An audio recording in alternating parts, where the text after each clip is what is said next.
Hoje a gente vai trabalhar o capítulo 3 de João, que é um capítulo muito legal, tem muitas coisas bacanas. E deixa eu pegar um cafezinho aqui para a gente começar.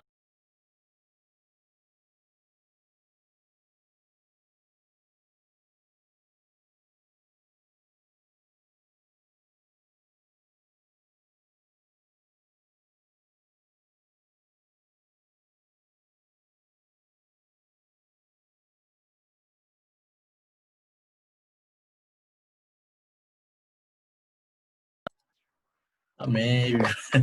Café de lei, isso aí. O João Paulo colocou Botafogo Estrela Solitária, é verdade. O glorioso Botafogo. Então, pessoal, mais uma vez bom dia, né? Mais uma vez bem-vindos. E mais uma vez, vamos trabalhar hoje João capítulo 3. Né? A gente já está trabalhando há algumas semanas o Evangelho de João, que é um texto muito bacana, um texto muito importante. E eu trabalhei o capítulo 1, pastor o capítulo 2, e nós vamos fazer esse revezamento, né? Como vocês já estão acostumados, ok? Então, pessoal, vamos para o texto, né? Eu vou compartilhar aqui com vocês a tela para a gente ler o início do texto do Evangelho de João, do capítulo 3. Olha que legal. Amados, é o seguinte. Antes de compartilhar essa parte, né? Vamos para os slides, depois a gente vai e volta para o texto. Deixa eu abrir, porque eu acho que eu não abri os slides rapidinho.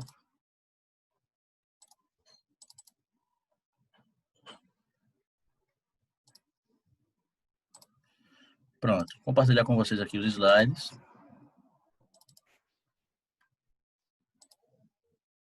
Beleza? Tá aparecendo aí? Sim? Beleza. Então, pessoal, 15 de novembro de 2020, para quem não se lembra, é dia da proclamação da República também, né? E aí, vamos começar. Estudo do Evangelho de João. Capítulo 3, aula 4, né? Esse é o nosso quarto domingo estudando esse livro. E eu trouxe aqui essa foto, essa representação, né? Essa imagem do encontro de Jesus com Nicodemos. Um dos pontos altos do terceiro capítulo do Evangelho de João é essa conversa entre Jesus e Nicodemos. Então, o que tem no capítulo 3, né? Eu fiz uma divisãozinha didática, né? Para a gente fazer esse estudo. E aí, as três partes nas quais eu dividi o capítulo são exatamente essas. Jesus e Nicodemos, que são os primeiros 21 versículos do capítulo 3. A segunda parte, outro testemunho de João Batista, do versículo 22 até o 30. E o finalzinho do capítulo, que são alguns comentários a respeito do filho, da exclusividade do filho, né, da importância da figura do filho unigênito de Deus. Né? Então, dos versículos 23 até o 36, beleza? Então, esse capítulo 3 de João, ele tem 36 versículos, né? E aí, vamos ler a primeira parte, vamos ler agora do versículo 1 até o versículo 21. Olha que legal. E havia entre os fariseus um homem chamado Nicodemos, príncipe dos judeus.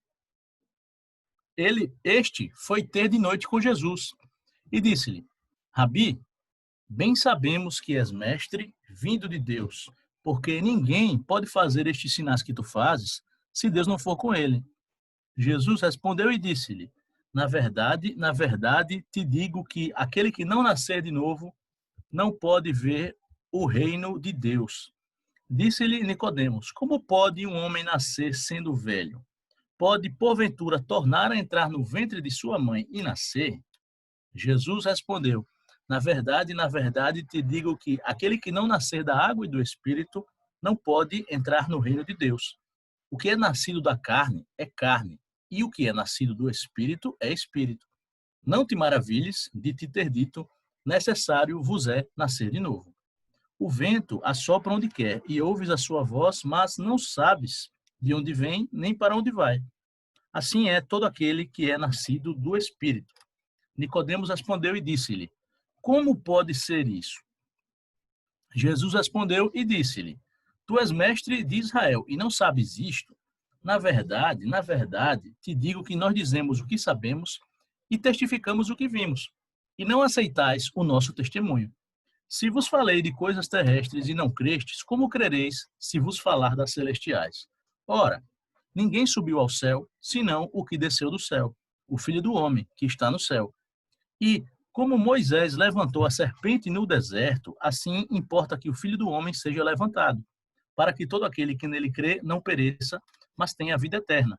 Porque Deus amou o mundo de tal maneira que deu o seu Filho unigênito, para que todo aquele que nele crê não pereça, mas tenha a vida eterna. Porque Deus enviou o seu Filho ao mundo não para que condenasse o mundo, mas para que o mundo fosse salvo por ele. Quem crê nele não é condenado, mas quem não crê já está condenado, porquanto não crê no nome do unigênito Filho de Deus. E a condenação é esta, que a luz veio ao mundo e os homens amaram mais as trevas do que a luz, porque as suas obras eram más.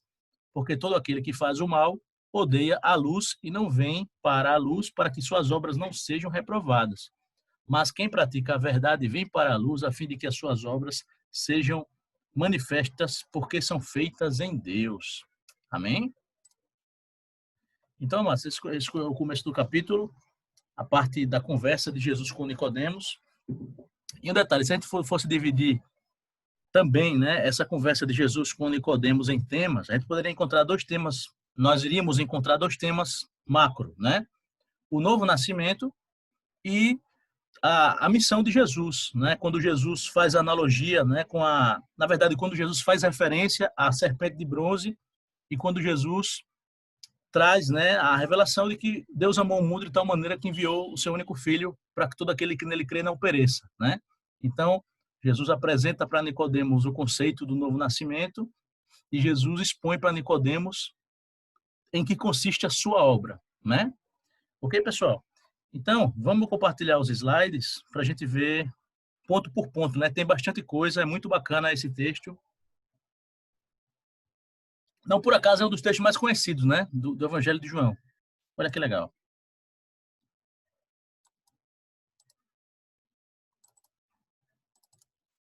Então, voltando para cá. Então, Jesus e Nicodemos. Nicodemos era um fariseu e um dos principais dos judeus, né? Era um membro do Sinédrio. Ele, de noite, foi ter com Jesus.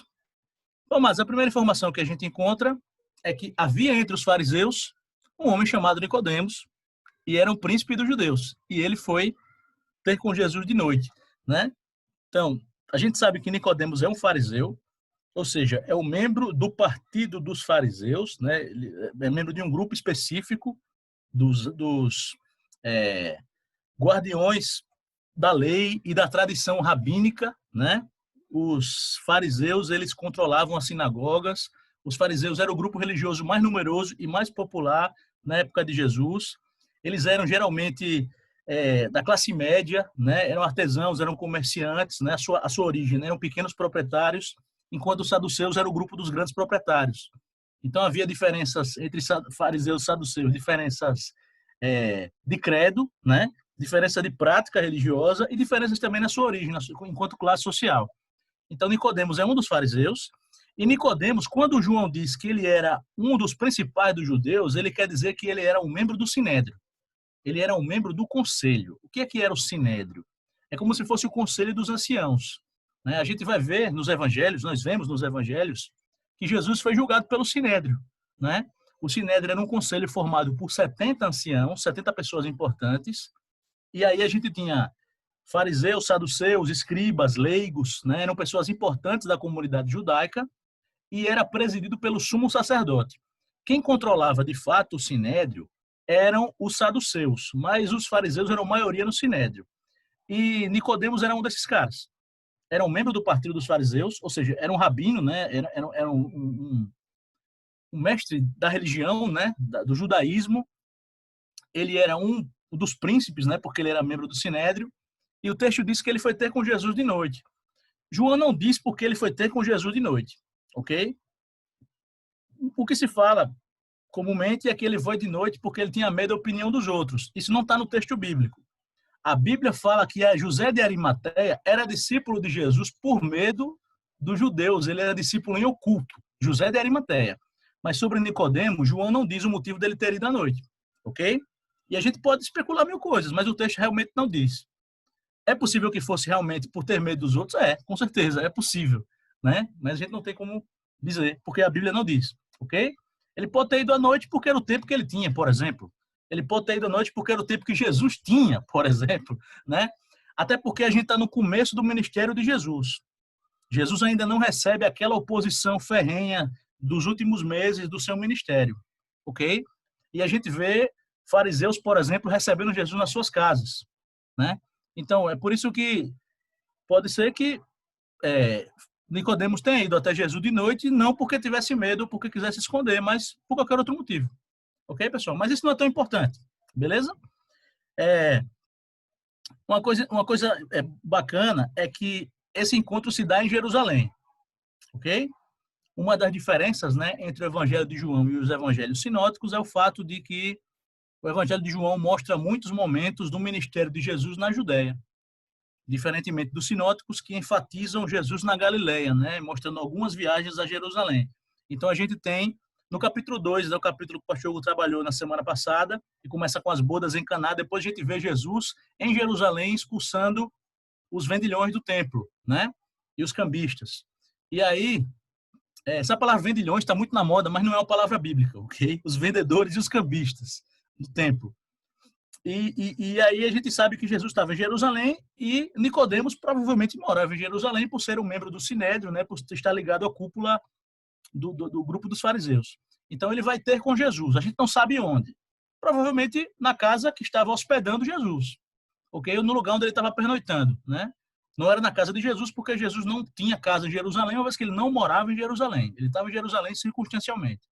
Então ele vai ter com Jesus de noite, e ele começa dizendo: Rabi, bem sabemos que é mestre, que tu és mestre vindo de Deus, porque ninguém pode fazer os sinais que tu fazes se Deus não for com ele. Isso é muito interessante, porque ele reconhece Jesus como um mestre. Ele chama Jesus de Rabi, ok? Primeira coisa, ele chama Jesus de Rabi, assim como ele era um Rabi. Nicodemos é um Rabi, ele reconhece Jesus como outro Rabi. A despeito de Jesus não fazer parte da sua tradição rabínica. Jesus não era fariseu, nem era saduceu, e eles sabiam disso, né? Mas ele reconhece Jesus como mestre. E ele diz o que é que o faz reconhecer Jesus como não só um mestre, mas como alguém vindo de Deus. Porque ele diz: ninguém pode fazer estes sinais que tu fazes se Deus não for com ele. Essa palavra sinais, no grego, simeis, simeias, essa palavra ela é muito presente no livro de João. João escreve que o seu evangelho tem o objetivo de mostrar para o mundo que Jesus era o Cristo. E crendo a gente teria, porque crendo no Cristo, nós teríamos vida no nome dele. Então, por conta disso, João chama os milagres de sinais. Por que sinais? Porque eles sinalizam Jesus como o Messias. Então é interessante, porque Nicodemos usa essa palavra, ou pelo menos João coloca na boca de Nicodemos essa palavra, né? Ninguém pode fazer estes sinais se Deus não for com ele, né? Então isso é muito bacana, é um tema muito presente no livro de João.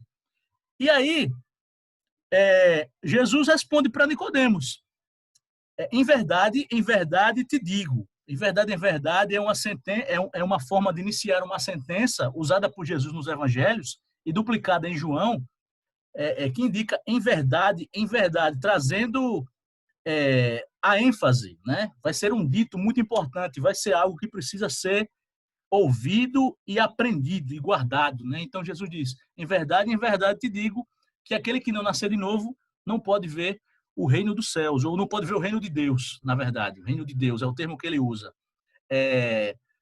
Algumas traduções, amados, em português colocam aquele que não nascer do alto, porque o texto original a palavra é nascer do alto, ok? Mas a inferência que se faz no estudo do texto é ao novo nascimento. Então, a maioria das Bíblias, em todos os idiomas, vai colocar nascer de novo, ok? Mas a tradução ao pé da letra seria: aquele que não nascer do alto não pode ver o reino de Deus, né? Então vamos para os slides, porque tem algumas coisas legais.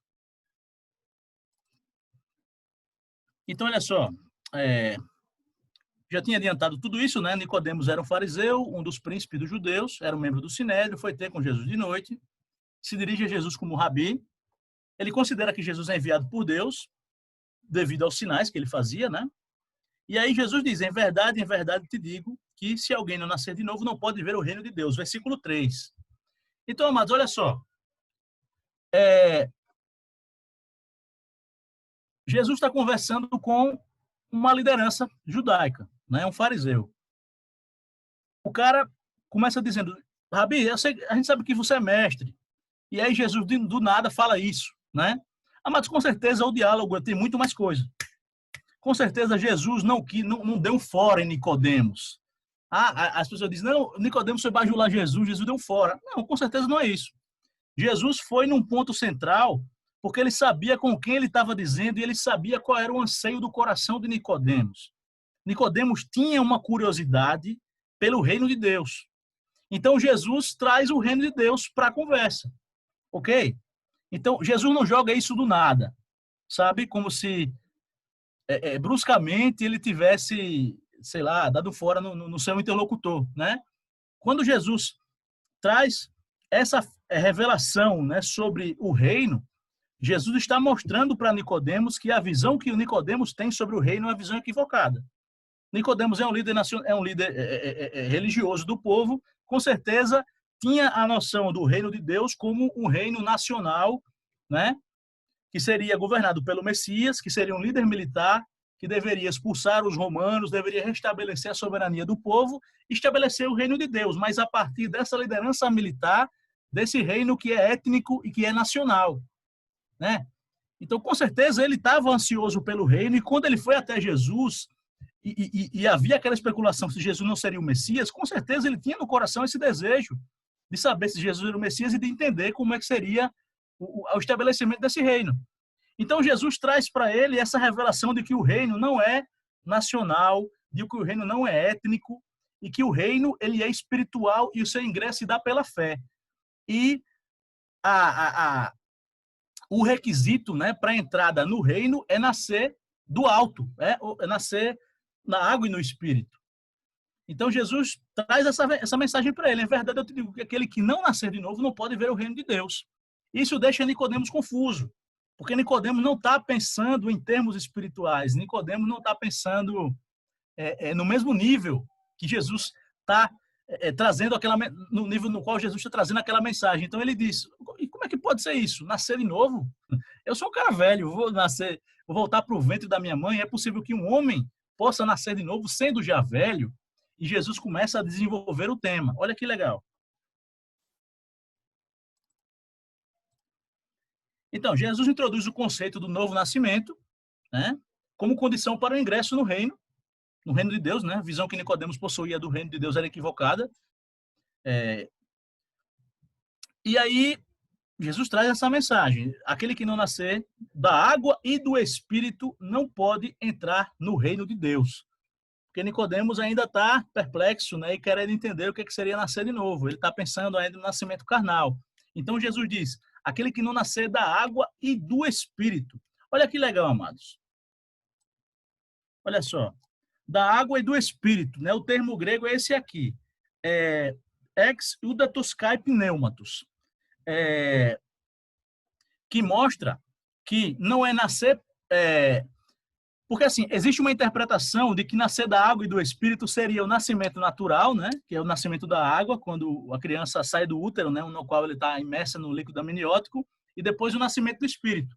Mas não faz muito sentido, porque essa preposição ex, ela rege os dois termos. Então, nascer da água e do Espírito é um processo só, embora ela tenha duas fases. Ok, amados? Então, Jesus vai explicar que o nascer de novo, ou nascer do alto, seria o nascer da água e do Espírito. E nascer da água e do Espírito, o novo nascimento, se refere à conversão do homem, né? E a correspondência simbólica desse novo nascimento, dessa experiência de conversão, é o batismo. O batismo se refere ao velho homem, né, que submerge nas águas, né, é sepultado nas águas, e ao voltar à superfície, ele está nascendo de novo, nascendo uma nova criatura. Morre o velho homem, nasce uma nova criatura. Isso é simbolizado, né, no batismo, essa verdade espiritual do novo nascimento, né, da morte do velho homem e do nascimento da nova criatura, ela é simbolizada pelo batismo, e é isso que Jesus chama de nascer da água e do Espírito. Então, o que seria isso, amados? O nascer da água é o nascer da palavra. A palavra de Deus, que na Bíblia também tem essa simbologia da água, ela tem o fator purificador. Então, quando o homem sem Deus, ele recebe a palavra, a palavra que são as águas purificadoras, essa palavra o purifica, essa palavra o limpa, essa palavra traz para ele o conhecimento da verdade. Então, você nasce da água, porque a palavra de Deus é o que te limpa, é o que te purifica, e você nasce do Espírito, porque a partir do momento que você toma consciência de pecado, se arrepende, entrega sua vida para Jesus, você nasce como um ser espiritualmente vivo. Então, você nasce da água pela palavra e nasce do Espírito porque você nasce de Deus. Por isso que Jesus diz, o que é nascido da carne é carne, o que é nascido do Espírito é Espírito. Então, o nascimento natural cria pessoas naturais. O nascimento espiritual, a conversão, cria pessoas espirituais. É por isso que Jesus diz, o que é nascido da carne é carne, o que é nascido do Espírito é Espírito. E ele diz, não te espante de eu ter dito, você precisa nascer de novo, né? Porque o vento sopra onde quer, e aquele que nasce do Espírito é como o vento, né? Então, é preciso nascer de novo. Então, Jesus faz esse jogo, né, de palavras entre o nascido da carne e o nascido do Espírito, e esses dois elementos, né, a água e o Espírito, simbolizam exatamente esse novo nascimento. Ok, amados? E tem mais coisa, olha que legal. Olha que bacana. Então, Jesus explica para Nicodemos que ele não está falando sobre o nascimento natural, sobre voltar ao ventre materno, né? E quando Jesus utiliza, amados, a figura da água e do Espírito, Jesus faz uma referência muito bacana, uma referência ao que está lá no livro de Ezequiel, capítulo 36, dos versos 25 ao 27. Olha só, nascer da água e do Espírito. Vamos ler Ezequiel 36, do 25 ao 27. Olha que legal. Com certeza, Nicodemos estava familiarizado com o texto bíblico, e quando Jesus fala em água e espírito, Nicodemos com certeza entendeu a partir daí, porque ele se lembrou desse texto. Olha que legal.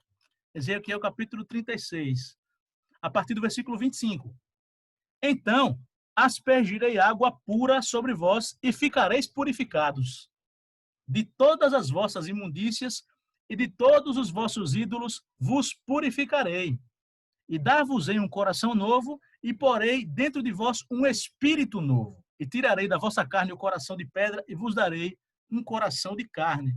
E porei dentro de vós o meu espírito, e farei que andeis nos meus estatutos, e guardeis os meus juízos, e os observeis. Amém? Maravilhoso, né, esse texto. Então, é referência direta ao que Deus tinha profetizado lá através do profeta Ezequiel, muitos séculos antes, né? Vou aspergir a minha água em vocês vão ser purificados, vocês vão ser limpos das suas iniquidades, e eu vou colocar o meu espírito sobre vocês. E vocês vão ter um coração de carne no lugar de um coração de pedra, e vocês vão ter o Espírito de Deus em vocês, que é a promessa do Espírito Santo. Amém, amados? Então, esse texto é maravilhoso do novo nascimento, porque quando Jesus fala sobre nascer do alto, ou sobre nascer de novo, Jesus está falando sobre conversão, e aí, ao mesmo tempo, ele faz uma referência ao ritual do batismo, que tem a ver com a morte do velho homem e o nascimento da nova criatura, mas também tem a ver com purificação, porque as águas também têm essa lógica de purificação. E o batismo, ele também tem esse significado do arrependimento das obras mortas, né? Então, você se arrepende e você é limpo também das obras mortas. Então, a água, né, você nasce da água, você tem toda essa simbologia que vem à tona quando Jesus traz essa passagem. E ele traz também essa revelação do Espírito Santo. Capítulo 7 do Evangelho de João, Jesus fala, acho que no versículo 37, quem crê em mim, como diz a Escritura, rios de água viva fluirão do seu interior. E João escreve no versículo 38 que Jesus se refere ao Espírito Santo que habitaria aqueles que crescem nele, né? Então, é maravilhoso esse versículo, e todo o sentido é muito amplo e é muito rico. Né? O novo nascimento, nascer da água e do Espírito, tem a ver com arrependimento, tem a ver com o novo nascimento, tem a ver com purificação, tem a ver com nascer da palavra, nascer pelo Espírito, e tem a ver com ter o Espírito Santo dentro de si. Amém, amados? Então, é um texto extremamente amplo, né? E Jesus traz isso para Nicodemos, e não é de se estranhar que Nicodemos não tenha entendido de primeira e provavelmente também não entendeu de segunda, né? Com certeza ele se lembrou do versículo de Ezequiel. Mas são muitas verdades, é uma revelação muito poderosa e muito importante. Com certeza Nicodemos precisou, né, digerir essa mensagem até que ele entendesse de verdade do que Jesus estava falando, ok? Então, voltando para os slides, olha só. Pelo novo nascimento deixamos de ser carnais e nos tornamos espirituais. É por isso que Jesus diz, olha, o que é nascido da carne é carne, o que é nascido do espírito é espírito. Nascer do espírito é a conversão. Nascer do espírito é o momento em que você abandona as obras mortas, né? Abandona o velho estilo de vida e você entrega a sua vida para Jesus e, a partir dessa entrega, você nasce de novo para uma nova vida. Ok? Então, o que é nascido da carne é carne, o que é nascido do espírito é espírito. São dois momentos diferentes. O nascimento carnal gera uma pessoa natural, uma pessoa carnal. O nascimento espiritual gera uma pessoa espiritual. Ok? E aí Jesus diz, olha que legal, amados. O vento sopra onde quer, ouve-se a sua voz, mas não sabe de onde vem, nem para onde vai.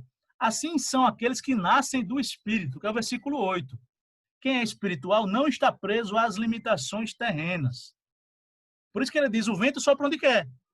Né? Há liberdade no Espírito Santo, na ação do Espírito Santo, e aquele que é espiritual, ele se move com liberdade porque ele não está preso às amarras da religião, ele não está preso às amarras da mente limitada, ele está agindo no mover do Espírito. Por isso que o Espírito sopra onde quer. E aí ele diz, a gente ouve a sua voz, mas a gente não sabe de onde ele vem nem para onde vai. Isso é tão bacana, Matos, porque é o seguinte, a gente ouve o barulho do vento, né? A gente vê o vento derrubando as coisas, né? O vento balançando as folhas e tudo mais, mas não vê o vento, nem sabe de onde o vento veio, nem para onde ele vai. Então, quando Jesus diz, assim é todo aquele que é nascido do Espírito, o que Jesus está dizendo é o seguinte, olha só, aquele que é cheio do Espírito Santo, na vida daquele que é cheio do Espírito Santo, a gente vê transformação, a gente vê mudança, e na sua ação a gente vê consequências, a gente vê resultados, mas você não vê o Espírito, sabe? Você vê as consequências. Entende, amados? Então, aquele que é espiritual, ele age, as pessoas veem a sua ação e os seus resultados, mas quem está agindo de verdade é o Espírito Santo. Amém, amados? Então, a pessoa que, sei lá, a pessoa que era viciada em qualquer coisa, e de repente ele se liberta do vício, a pessoa que era violenta se torna uma pessoa pacífica, uma pessoa que era antissocial se torna uma pessoa que ama os irmãos. Isso é muito legal. O pastor Hugo escreveu, percebe os efeitos e não vê a causa. Exatamente isso. Era isso que eu queria dizer. E ele sintetizou muito bem.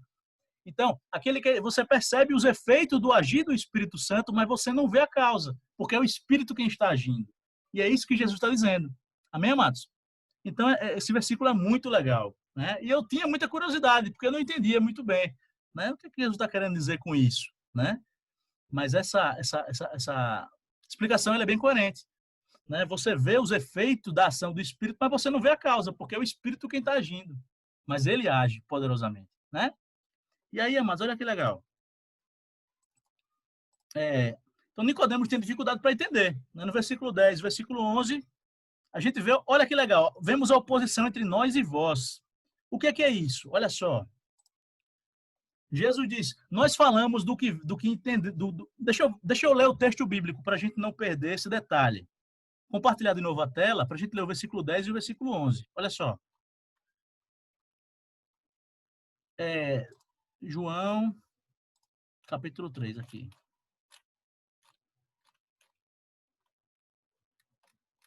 Jesus fala para Nicodemos, tu és mestre de Israel e não sabes isto, porque Nicodemos se mostra ainda lento, né, para o entendimento. E aí Jesus fala no versículo 11, na verdade, te digo que nós dizemos o que sabemos e testificamos o que vimos, e não aceitais o nosso testemunho. Se vos falei de coisas terrestres e não crestes, como crereis se vos falar das celestiais? Então, ó, nós dizemos o que sabemos e testificamos o que vimos. Nós quem? Não é um diálogo entre dois homens, Jesus e Nicodemos, mas quando Jesus diz nós, Jesus está falando em nome de uma comunidade. Jesus está falando em nome de si mesmo, né, como filho de Deus, mas ele também está falando em nome de todos os profetas que no passado trouxeram revelação sobre o reino de Deus e sobre os valores de Deus. Então Jesus diz, nós falamos do que nós sabemos, nós testificamos dos que nós vimos.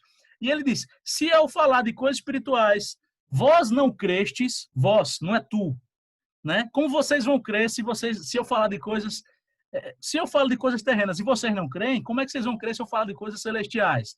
Então aqui tem uma oposição implícita entre duas comunidades, Jesus e a comunidade dos profetas, que trouxe a revelação até esse momento em que eles estão na hora desse diálogo, e os religiosos, os fariseus, os saduceus, a classe religiosa de Israel que não aceitou o testemunho de Jesus. Amém, amados? Então isso é muito bacana, né?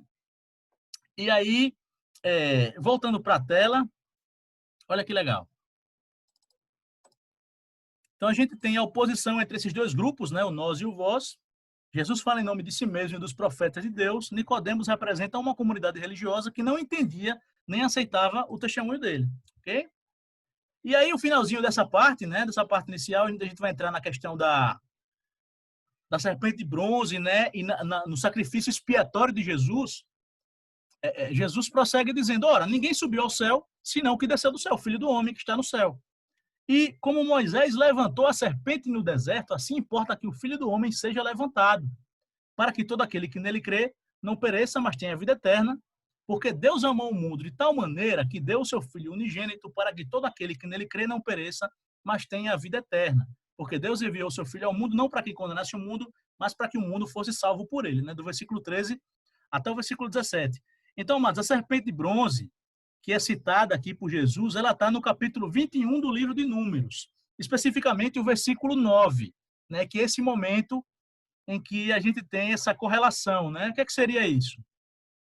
Essa correlação, não, essa relação, né? O que seria isso? Jesus diz, ninguém subiu ao céu, senão aquele que desceu do céu. Jesus se coloca como aquele que desceu do céu. Jesus difere de todos. Porque os profetas que vieram antes dele, Jesus ainda está fazendo referência a essa comunidade de profetas, de homens santos, eram homens da terra, que, por meio da ação do Espírito Santo, fizeram grandes coisas. Mas Jesus é aquele que desceu do céu, né?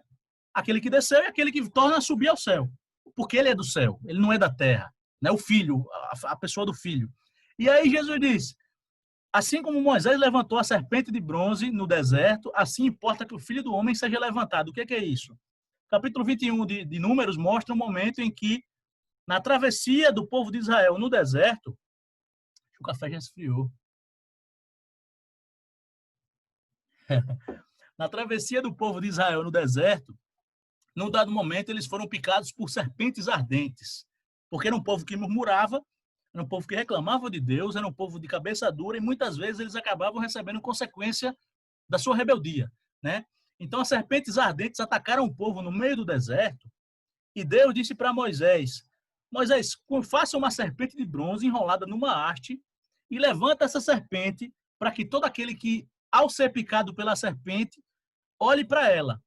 Ao olhar para essa serpente de bronze, eles vão ser curados, né? Então, Jesus ele diz que a sua obra é semelhante à obra daquela serpente de bronze, né? Na verdade, a serpente de bronze apontava para Jesus. A serpente de bronze é uma referência direta ao que aconteceria no futuro. Foi algo que aconteceu na prática, eles fizeram a serpente de bronze para trazer essa cura para o povo, mas o objetivo maior era apontar para o que aconteceria no futuro quando Jesus fosse levantado da terra, né? Então, o que é isso? Quando Jesus diz, importa que o Filho do Homem seja levantado da terra. Levantado da terra é uma referência à crucificação. Então, todas as vezes no Novo Testamento que você vê a expressão levantado da terra, que aparece muito em João, principalmente, Jesus está falando em ser crucificado, porque ele era pendurado no madeiro, ok? Era levantado da terra. Então, o que acontece? Jesus, ao ser levantado da terra, Jesus, ao ser pendurado no madeiro, ele se faz maldição, para nos livrar da maldição do pecado. O que estava matando as pessoas no deserto não era uma serpente. A serpente levantada era o que trazia para as pessoas o livramento do veneno da serpente. Então, Jesus, ele se faz pecado para nos livrar do pecado. Essa é a simbologia da serpente de bronze. Ok, amados?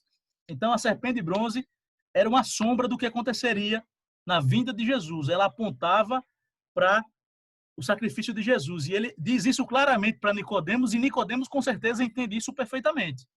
Esse é o momento em que Jesus, ao já ter expressa a revelação do novo nascimento, do nascer da água e do Espírito, Jesus agora está falando sobre a sua obra redentora. E ele traz essa imagem muito importante para os judeus, para a história de Israel, da serpente de bronze. Assim como a serpente de bronze foi levantada no deserto, o Filho do Homem vai ser levantado da terra, a fim de que todo aquele que nele crê não pereça. E aí ele traz o versículo 16, né? Porque Deus amou o mundo de tal maneira que deu seu único filho, a fim de que todo aquele que nele crê não pereça, mas tenha vida eterna. Então esse versículo 16, ele é como se fosse um resumo de todo o evangelho. Porque ele fala sobre o amor de Deus, né? Deus amou o mundo, agapau, né? O amor ágape. Deus amou o mundo de tal maneira que deu o seu único filho. Então, fala de sacrifício, do amor sacrificial de Deus. Deus amou e esse amor se manifesta através do ato de dar, né? De sacrificar aquilo que era o mais valioso, né?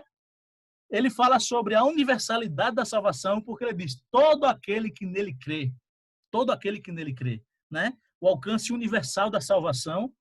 Ele fala da salvação ser pela fé, porque quem é que não perece? É aquele que crê. Então, a salvação pela fé, a fé no Filho de Deus, né? E ele traz aí a vida eterna, a promessa da vida eterna. Então, aquele que crê no unigênito Filho de Deus, ele é salvo da condenação, ele não perece e ele tem vida eterna. Então, esse versículo 16, ele traz o resumo de todo o evangelho. Amém, amados? Então, Jesus, ele arremata, né?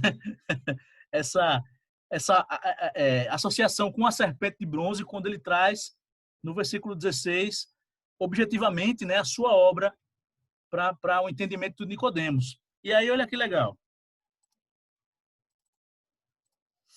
Então, eu já tinha colocado aqui, né, verso 16, Deus amou o mundo com amor sacrificial, né, deu seu Filho unigênito. Ele fala sobre a universalidade da salvação, né, para que todo aquele que nele crê, fala da salvação pela fé e traz a promessa de vida eterna. Beleza? Aqui eu trouxe, amados, essa imagem da serpente de bronze, mas ficou muito ruim a resolução, né? Mas dá para vocês saberem que aqui tem Moisés, aqui tem o povo no deserto e a gente tem uma haste com a serpente enrolada. Beleza? Amados, nós poderíamos falar bastante só sobre a serpente de bronze, mas tem muita coisa para falar ainda e o tempo está avançado. Eu quero terminar porque eu vou ter que voltar. Mas eu vou até o fim, vamos lá. Então, Jesus continua dizendo, quem não crê no nome do unigênito, Filho de Deus, já está julgado. Algumas traduções colocam, já está condenado. Né? Sobre todos os homens paira uma condenação, crer no Filho remove o julgamento. Logo, a condenação. Então, amados, por que quem não crê já está condenado? Porque a condenação, ela já paira sobre a humanidade. Uma vez que a humanidade pecou, a humanidade foi separada da glória de Deus, né? Foi separada da presença do Criador. Então, já existe a condenação. Quando Jesus vem ao mundo, ele vem para remover a condenação. Entende, amados? Jesus vem para remover a maldição. Então, se você rejeita, se o homem rejeita a mediação do Filho de Deus através do sacrifício redentor dele, o homem está se mantendo debaixo da condenação. É por isso que Jesus diz, quem crê no nome do Filho de Deus não é julgado, não entra em julgamento. O Romanos fala, nenhuma condenação há para aquele que está em Cristo Jesus. Né? Porque se você está em Cristo Jesus, ele te representa diante do juiz. Né? E pelos méritos dele, nós somos inocentados. Mas sem essa mediação, a gente está condenado. É por isso que Jesus fala aqui em João, né? Jesus está dizendo para Nicodemos, quem não crê no Filho já está condenado. E ele diz, olha, o Filho do Homem não veio para condenar, entende? Não é a vinda de Jesus que condena o homem é condenado pelos seus próprios pecados. Jesus vem para salvar. Versículo 17, porque o Filho do Homem não veio para condenar, mas veio para salvar. E ele diz, a condenação é essa. A luz veio ao mundo, mas os homens amaram mais as trevas do que a luz, porque as suas obras eram más. Existe também, amados, um diálogo entre o capítulo 3 e o capítulo 1. Porque no capítulo 1 há uma ênfase a Jesus como filho unigênito, né, monogenes, e também há esse jogo entre luz e trevas, que João traz de novo. Na verdade, Jesus fala de novo sobre isso, né? Aqui nesse diálogo com Nicodemos. A luz veio ao mundo e os homens amaram mais as trevas. Por conta disso, eles estão debaixo de condenação. Ok? A palavra condenação é exatamente a palavra utilizada para condenação penal, né? No sentido de juízo. Estar em juízo, né? Diante de uma corte ou de um juiz e você ser achado em condição de ser condenado. Beleza? Essa é a parte mais longa da aula, o resto vai ser rápido. Então, a luz veio ao mundo e os homens amaram mais as trevas do que a luz, porque suas obras eram más. Quem pratica o mal evita a luz, a fim de que as suas más obras não sejam manifestas. Quem pratica a verdade aproxima-se da luz, né? Então, Jesus como a luz, a foz, né? E aí, amados, continuando, essa foi a primeira parte, né? A segunda parte, outro testemunho de João Batista. Começa, vamos ler agora, vamos ler os últimos versículos, né? A parte 2 e a parte 3. Vamos voltar para o texto bíblico. São só 2 slides, já vou terminar. A gente leu até o 21, né? Vamos ler agora do 22 até o 36. Depois disso, foi Jesus com seus discípulos para a terra da Judeia e estava ali com eles e batizava. Ora, João batizava também em Enom, junto a Salim, porque havia ali muitas águas, e vinham ali e eram batizados, porque ainda João não tinha sido lançado na prisão. Houve, então, uma questão entre os discípulos de João e os judeus, acerca da purificação. Algumas traduções colocam entre o discípulo de João e um judeu, ok? Essa tradução aqui, acho que é RA, ela coloca no plural, né? E foram ter com João e disseram-lhe, Rabi, aquele que estava contigo além do Jordão, do qual tu deste testemunho, ele o batizando, e todos vão ter com ele. João respondeu e disse, o homem não pode receber coisa alguma se não lhe for dada do céu. Vós mesmos me sois testemunhas de que disse, eu não sou o Cristo, mas sou enviado adiante dele. Aquele que tem a esposa é o esposo, mas o amigo do esposo, que lhe assiste e o ouve, alegra-se muito com a voz do esposo, assim, pois já este meu gozo é completo. É necessário que ele cresça e que eu diminua. Então, mas esse é o outro testemunho de João Batista, né? É a segunda parte do capítulo. E a última parte são esses comentários finais, do 31 ao 36. Aquele que vem de cima é sobre todos. Aquele que vem da terra é da terra e fala da terra. Aquele que vem do céu é sobre todos. Amados, só um detalhe. A gente tem uma fala de João Batista e depois a gente tem esse outro assunto, que estão interligados, né, os dois assuntos. Mas não dá para perceber na Bíblia onde termina a fala de João e onde começa a fala do autor do Evangelho, né? Onde é João Batista falando e onde é o evangelista falando. Então, eu suponho que a fala de João, do Batista, termina quando ele diz, é necessário que ele cresça e eu diminua. E esse finalzinho do versículo são comentários do evangelista João, falando sobre Jesus como aquele que vem de cima, né?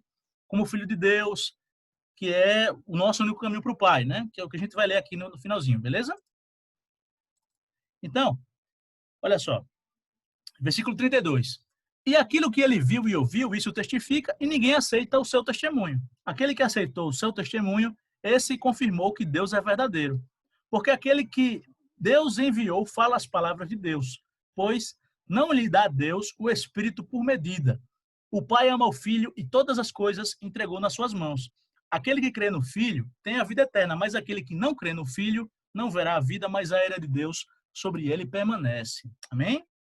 Então vamos para os nossos últimos slides. Olha só. Segunda parte, né? Outro testemunho de João. Outro porque a gente tem um testemunho de João no primeiro capítulo, né? Então a gente tem agora um segundo testemunho de João aqui no terceiro capítulo. Jesus retorna para a Judéia com seus discípulos e ali passa a batizar. João estava em Enom, perto de Salim, oeste do Jordão, região com muitas águas. Então, amados, Jesus sai de Jerusalém, mas ele fica na Judéia. E o texto diz que Jesus vai batizar com seus discípulos, né? O Evangelho de João traz essa informação, que Jesus também batizava. Não Jesus, mas os seus discípulos, né? E João também estava ali naquela região, a oeste do Jordão, região onde havia muitas águas. Ou seja, o ministério de Jesus e o ministério de João, durante um certo tempo, foram simultâneos. Ok? O ministério de João começa antes, né? Depois Jesus aparece, é batizado por João, inicia também o seu ministério, e até o momento de João ser preso, sob ordem de Herodes Antipas, o ministério deles é simultâneo. Os seus ministérios são simultâneos, né? E o que é que o texto revela? Que houve uma contenda, né, uma discussão entre os discípulos de João Batista e um certo judeu sobre a purificação. Lembre-se que o batismo é um ritual de purificação, ok? Isso faz com que os discípulos de João vão até ele e digam, mestre, ó, aquele cara que o Senhor batizou no Jordão está batizando também, e as pessoas estão indo até ele. Então, os discípulos de João se mostram ciumentos, porque as pessoas estão indo até Jesus e estão deixando de ir para João, né? E aí é maravilhoso, amados, o testemunho de João nesse momento. Porque João começa dizendo, o homem não pode ter nada se não lhe for dado de cima. Ele reconhece que a autoridade de Jesus vem de cima, mas mais do que isso, ele reconhece que a sua própria autoridade vem de Deus. Ele não pode ser ciumento de nada, porque tudo que ele tem foi dado por Deus. Então ele entende que ele é um instrumento em uma engrenagem, em um plano, né, de Deus. Então ele diz claramente, amados, eu disse para vocês, ele disse para os discípulos, né, eu disse para vocês desde o começo que eu não sou o Cristo, eu sou o precursor, eu sou aquele que vai adiante dele. É necessário que ele cresça e que eu diminua. E ele diz, o esposo é aquele que tem a esposa, né? Na verdade o noivo é aquele que tem a noiva. A noiva, a igreja, ela pertence ao noivo que é Jesus. E João Batista se coloca como padrinho de casamento. Quando ele diz, um amigo do noivo, que ouve o noivo, que acompanha o noivo, se alegra com a felicidade do noivo. Ele está se colocando como padrinho. E ele diz, olha, é assim que as coisas têm que ser. O meu objetivo era apontar para Jesus. As pessoas agora devem ir até Jesus, porque ele é o cara, de fato, né? Então, mas a gente tem uma lição de humildade maravilhosa, né? Onde João reconhece a Jesus e reconhece a si mesmo, e ele está super feliz e satisfeito porque ele foi o precursor de Jesus, realizou a sua tarefa e está levando as pessoas até Jesus. Amém? Então isso é muito legal, esse testemunho é muito poderoso. E aí, continuando,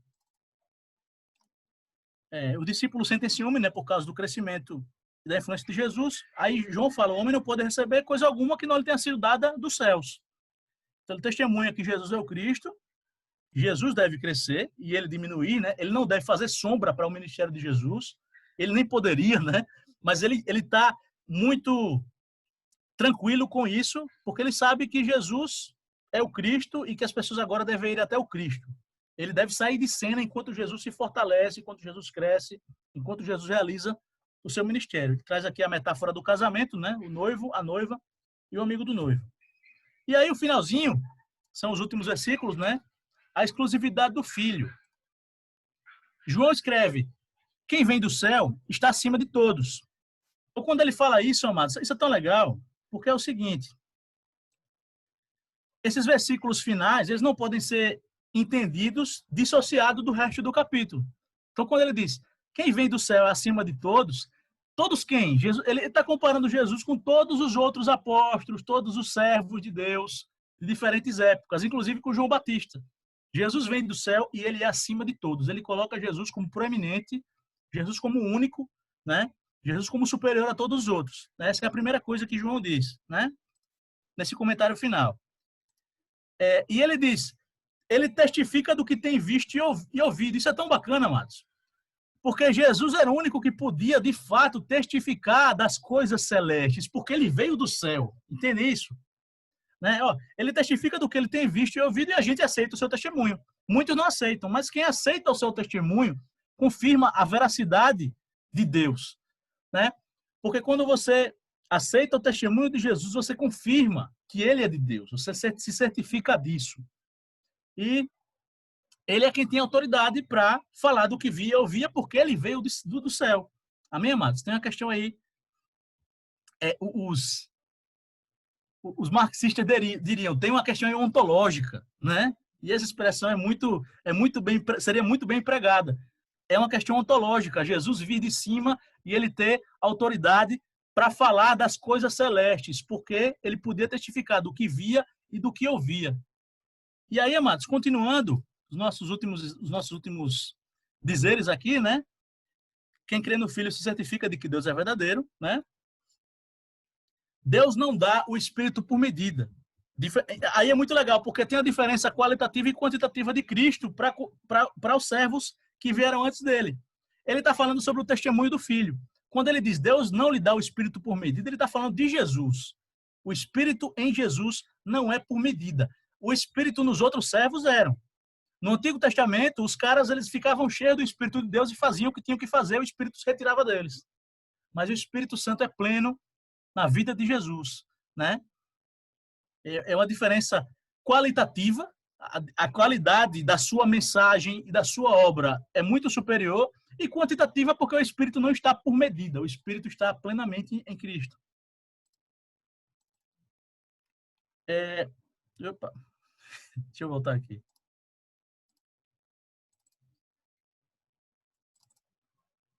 E aí, para encerrar, última coisa. Quem crê no Filho tem a vida eterna, e quem não crê não tem a ira, não tem a vida. A ira de Deus sobre ele permanece. A última frase, né, versículo 36 do capítulo 3. Quem tem o Filho tem a vida, quem não tem, a ira de Deus sobre ele permanece. Então, Jesus é aquele que remove a maldição. E aí a gente não tem como não associar esses dizeres do capítulo 3 com a expressão de João Batista no capítulo 1, quando ele diz: eis o Cordeiro de Deus que tira o pecado do mundo.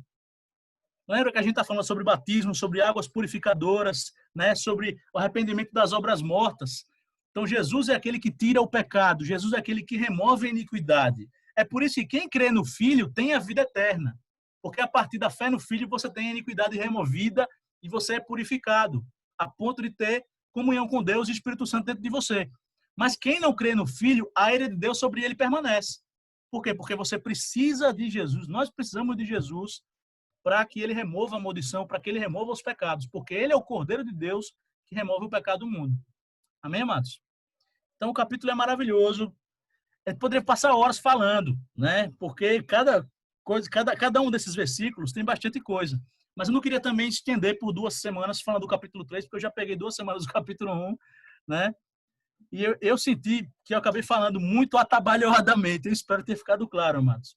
Viu? Então, estou encerrando aqui, liberar aqui o áudio para os irmãos que quiserem comentar, sobretudo os pastores que quiserem acrescentar alguma coisa. Pastor Hugo, pastor Alice, pastor Walter, pastor Rhodes. Se os irmãos quiserem também comentar e perguntar, fiquem à vontade. Estou encerrando por aqui. Liberar aqui o áudio para quem quiser falar. Valeu. Eu mesmo não tenho nada a acrescentar. Foi maravilhoso, viu? Deus abençoe.